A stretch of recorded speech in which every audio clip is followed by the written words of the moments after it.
I'm Thanor. In this video, I'm going to show you how I play Warbow in Corrupted Dungeons. When I started playing Albion a few months ago, I was surprised by how few guides were available that gave good, high-level strategy about how to play certain builds, so I hope this video can be used as a starting point for those of you interested in learning more about the Warbow. We'll start off with the build and skill choices, and break down a couple fights to give you an idea of my strategies throughout a fight. Be sure to stick around until the end of the video for more details about the 8.3 giveaway. For whatever it's worth, we're currently at 3 million infamy, which isn't too high on the overall ladder, but as of right now, I believe it's the highest ranked for Warbow players. Let's get into the build. First up, of course, we've got our Warbow. This weapon has seen better days, as it's been nerfed multiple times, but the playstyle has more or less stayed the same. For the majority of fights, your goal is to keep distance between you and the enemy and poke them down before they can connect on you. Here are our Q abilities. Each of these has its place depending on the matchup.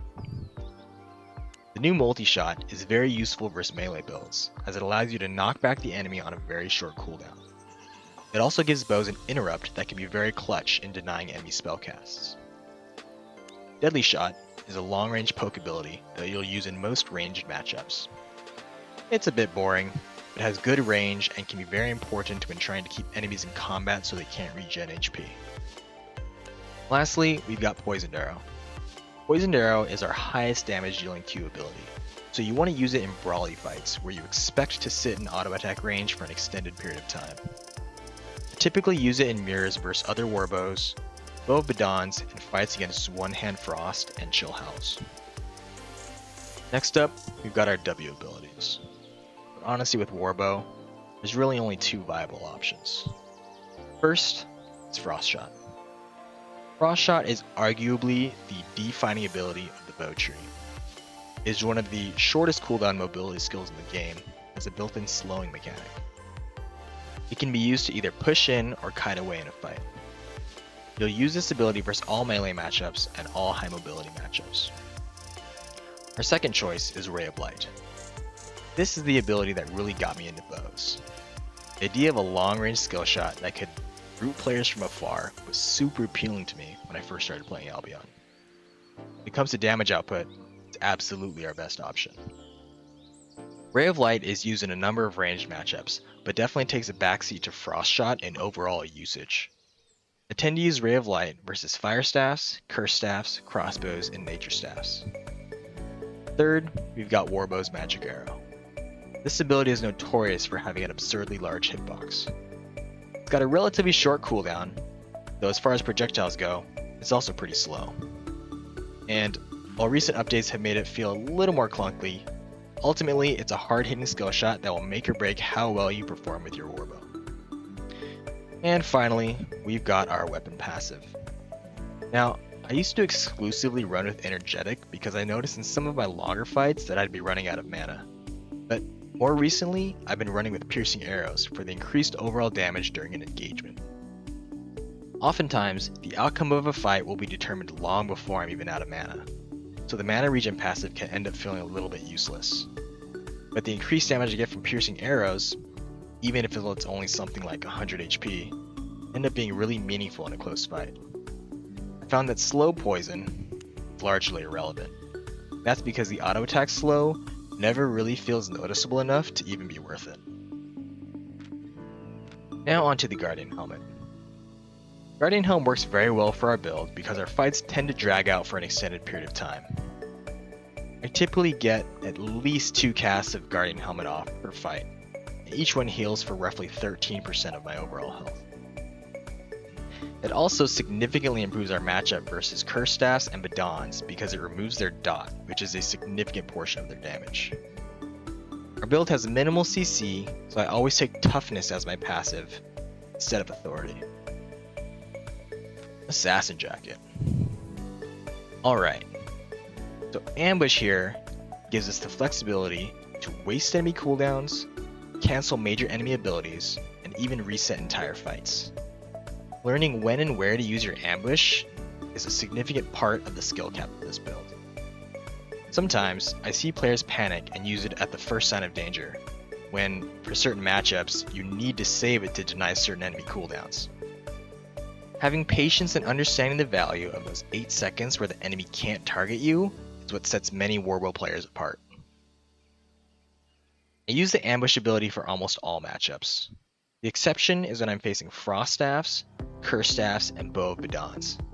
In those matchups, you tend to get minimal value out of the stealth, and Inferno Shield is the better option. For our chest piece passive, I'll always take cooldown reduction. With mobility being so important in the current meta, being able to cast Frost Shot and our sprint even a second or two earlier can mean all the difference in securing a kill. As far as shoes go, technically you can make any shoe work because we'll always be using the normal run ability. But as we just mentioned, because cooldown reduction is so important, I recommend using a leather shoe because you can take the CDR passive. We use the normal run ability because it gives us the most flexibility when it comes to kiting or closing the gap between our enemy. Barring any gathering gear, the only boot abilities that actually give you more overall move speed are Soldier Boots and Sandals of Purity.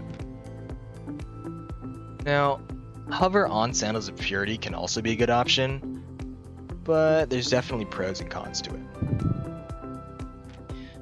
One thing a lot of people have asked me is if Courier Boots are a viable option. But as broken as they are in their current state, they don't really make sense to use with a build like Warbow that is constantly kiting back and forth. Couriers and Soldier Boots are similar in that they've both got pretty long cooldowns, so they're generally used once per fight either to run away and reset the fight, or run someone down to get a kill. Since Warbow fights tend to go longer, it's not uncommon to use your run ability 2 or 3 times without ever leaving combat. Couriers just don't offer the cooldown flexibility you need to effectively kite like you have with normal run or Sandals of Purity. Next up, we've got capes. So, Thetford Cape here is definitely our best option. It scales well with IP and will give you the most overall damage. Keeping track of the 15-second cooldown on the Thetford Cape by watching your debuffs can help you maximize your damage by knowing when to push in for an auto attack versus holding off for another second or two until the cooldown is back up. Our food of choice will always be pork omelets. Your standard pork omelet gives 13.5% CDR. 7.2 omelet gives you 16.5% CDR, and a 7.3 omelet gives you 17.5% CDR. I like to use 7.2 omelets because they seem to be the most cost efficient, though I've probably lost a few fights because I was missing that extra 1% CDR. Finally, we've got major healing potions. So, same reasoning as with the Guardian helmet here. Because our fights are drawn out, having the sustain to weather the storm is crucial. I use flat major healing potions because I'm a cheapskate, but I've definitely lost fights because I wasn't using 6.1s. Major resistance potions definitely have their place in specific matchups against high burst damage builds like One Hand Dagger or the Quarterstaff and Grail Seeker one-shots. Alright, that's our gear setup. Last thing I'll note before we get to our fight breakdowns is my PvE setup while I'm clearing the dungeon. I take Deadly Shot, Ray of Light, Magic Arrow, and Energetic. You can take Multi-Shot and Explosive Arrows here if you want. It's mostly a matter of preference. Guardian Helmet here is the same. For Assassin Jacket, I actually take Mend Wounds and Balanced Mind, just for sustain while I'm clearing the dungeon. And the boots are the same, just like the helm. Alright, let's get into some fights.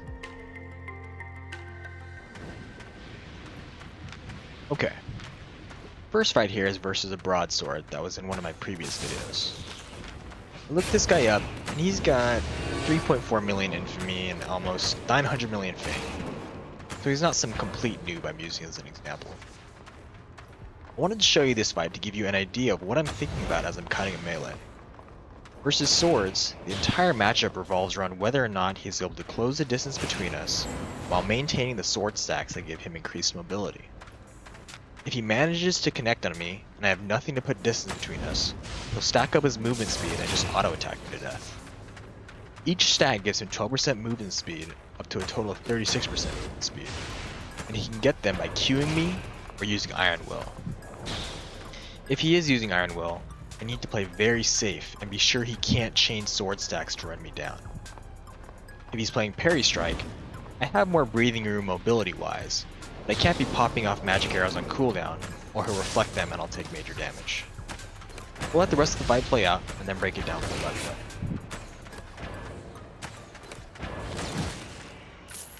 Alright, let's go back and review the fight.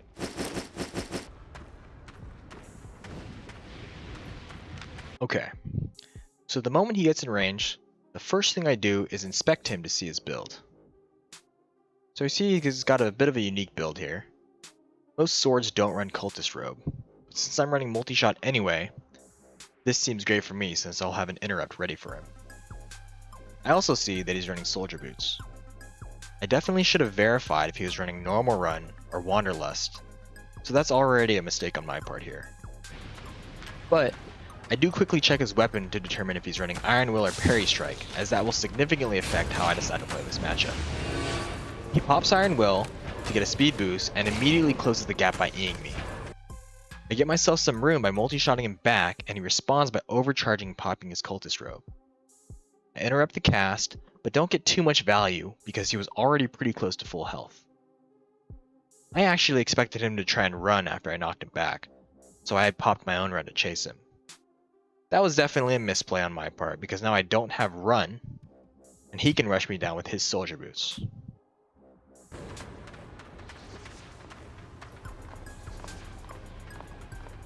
So, he pops his Wanderlust, and I'm able to knock him back again. But more importantly, I land a Frost Shot on him without him landing a Q for a sword stack. This allows me to get enough separation such that he can't catch up to me even with his fully stacked Wanderlust. I use my stealth as he uses Iron Will, because I don't want to eat a single Q, since he'll be able to refresh his stacks and potentially run me down. I wait it out and get some distance. Since he's got no mobility left, I know I'm safe now to go on the offensive. One important thing to note is that with my sprint, I'm making sure to keep enough distance such that he can't Q me, but also staying close enough that I can land my auto attacks and abilities consistently. Oftentimes, I see players run a screen away with their sprint instead of staying close enough to take advantage of the moment when the enemy is most vulnerable. I Frost Shot his third Iron Will, and by this point, I'm sure he realizes he's not in a good spot. Fire off a magic arrow that I honestly expect him to dodge, but it's still important because it causes him to divert his path and allows me to catch up to him. This time, I interrupt his Cultist Robe almost instantly, pretty much ending any chance he had left. Not a bad fight. In this next fight, I'm fighting a one-hand Curse Staff who overcharges the moment he sees me. I wanted to show you this fight to identify what the win conditions are versus builds with Sustain.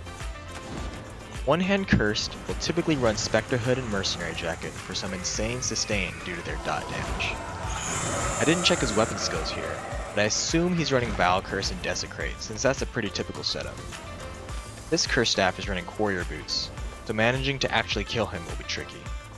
While I typically run Ray of Light versus Cursed, I switched to Frost Shot for this fight because I expect him to run quite a bit. I re-engage here, but get caught by his Desecrate. So he uses his Courier Boots aggressively to stick on me. Thankfully, I'm able to get away and reset the fight because I saved my sprint until after his Courier Boots had already ended.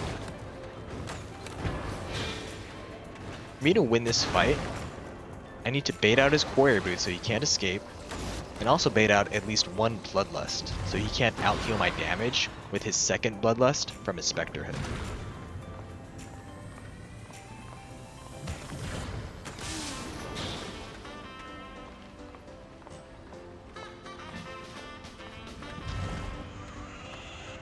Okay, so we have a similar engagement as the previous one here. But the difference is that I'm able to disengage relatively healthy because he used his Courier Boots early without gaining any real advantage. From his buffs, I can see that he has popped his first Bloodlust, and the chime with the white swirl around him tells me he's also popped his Spectre Hood. At this point, the only defenses he has left are a single Bloodlust and Resistance Potion. My cooldowns will be up before his, so this is likely the best chance I'm ever going to get in killing him. I decided to push in aggressively, and even though this fight starts with him at 30% HP and me at 75% HP, I still expect it to be close. I use my Inferno Shield as he gets his Battle Curses up to mitigate and reflect damage. But the most important play here is using my Guardian Helmet heal to cleanse off his dots before his Death Curse activates. Careful not to pop it too early, otherwise he can manage to get another dot off and I'll take extra damage from the Death Curse. Ultimately, I'm able to finish him off, but it still ends up being much closer than I would have liked. Probably the most frequent question I've gotten so far is what I do versus Hallowfalls. Honestly, the strategy is pretty simple. Run.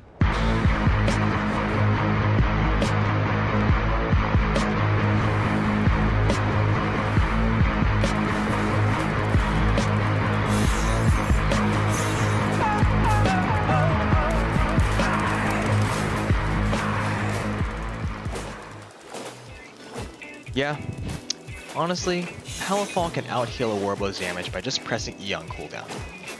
Even with a 300 IP advantage, Warbows will get slaughtered by a Hallowfall. I guess you could consider this a public service announcement to SBI to just nerf Hallowfalls already. It's really killing the corrupted dungeon scene. As a Warbow, I'm one of the lucky builds that actually has a chance of surviving Hallowfall. They're still gonna catch me, but as you can see here, if I use Ambush after he's used his gap closing CDs, I can create enough distance to hopefully get to the final crystal before the healer god class comes to end me.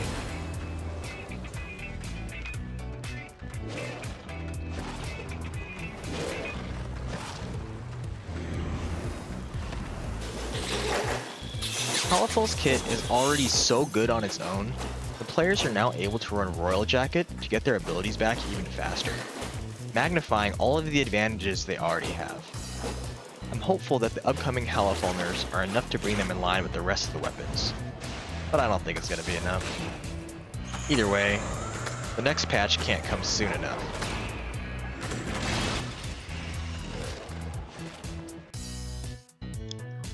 Alright, so that is the end of our basic Warbow guide. I'm planning on making more advanced guides in the future for specific matchups that you guys want to see. Don't worry, I have not forgotten about the giveaway. One lucky winner is going to be getting this 8.3 Warbow.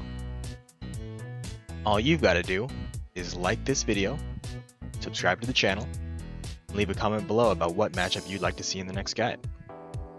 I will announce the winner in my next video. Thanks for watching, guys.